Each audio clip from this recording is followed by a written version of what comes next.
I can't wait for this interview. Welcome back. Guess how many times the average American checks their phone a day?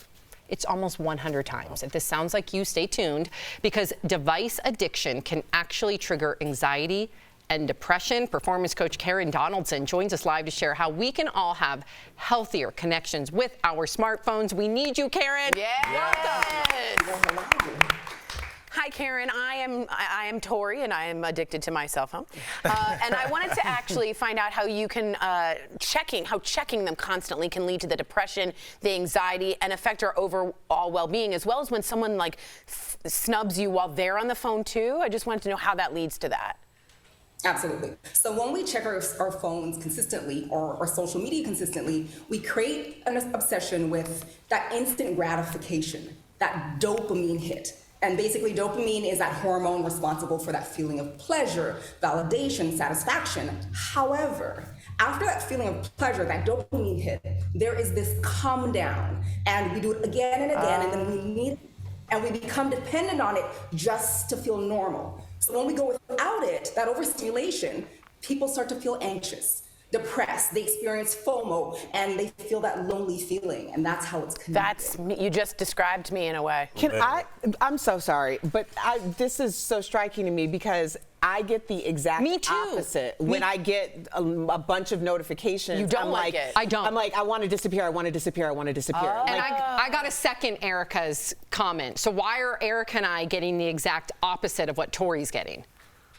Well, you see, here's the thing. When it comes to that addiction, the addiction can have different repercussions. So some people, it creates that whole theory, don't want to check it. But what it does is it actually creates that hesitation in who we're being and how we show up. So what I'm trying to say is it affects you either way. For the people who need it, but for the people who don't want to look at it, think about it. The time and the amount of mental consumption you're taking up and not wanting to touch a phone for fear of you fill in the blank. Or needing to touch the phone because it makes you feel good. That makes sense. Yeah, right, and I think a lot of people are probably watching saying, you're making a lot of sense, but I don't even know if I have device addiction. So how would you even tell somebody to check and see if they actually have this? Definitely, really good question. So first one is this, there's two ways. If you primarily depend on social media, either to make you happy or it impacts how you feel about yourself, either positively or negatively. And what I mean by that is, do you depend on it to feel good, to feel joy, or does it make you feel like you're not enough? You might have an unhealthy attachment. Yeah. The second part is if being away from your phone for an extended period of time, and I define extended period of time of maybe 3 seconds or maybe 3 hours, if it affects your mood and you feel sad, angry, you might have a device dependence. So what are some good first steps if you're someone struggling to put your phone down? Got it. First of all, you have to make the decision that it's something that you want to start to let go of, right? If you're not all in, it's not gonna happen. So once you say yes to that, here are a few things that you can do. The first thing is this: turn your phone on airplane mode when you're trying to focus on doing an important task. And it's called unitasking.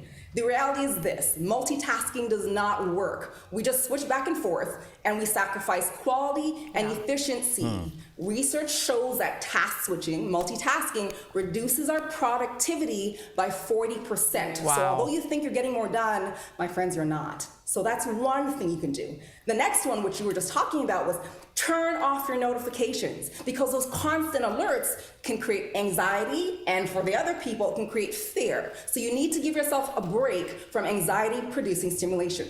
Turn them off, my friends, turn them off. The next one, this is an interesting one, depending on who you are. You need to do a phone fast. And this is where you reduce your dependency on instant external stimulation. So you wanna start with half an hour. Then you want to move to an hour to 3 hours and eventually get to a day. And here's why. You want to be able to increase boredom because it actually increases your focus, it increases your creativity, and it actually increases your well-being. It allows you, and this is what we're not used to, it allows you to get comfortable with your own thoughts. Yeah. It allows you to get comfortable with everything else other than your phone, that overstimulation.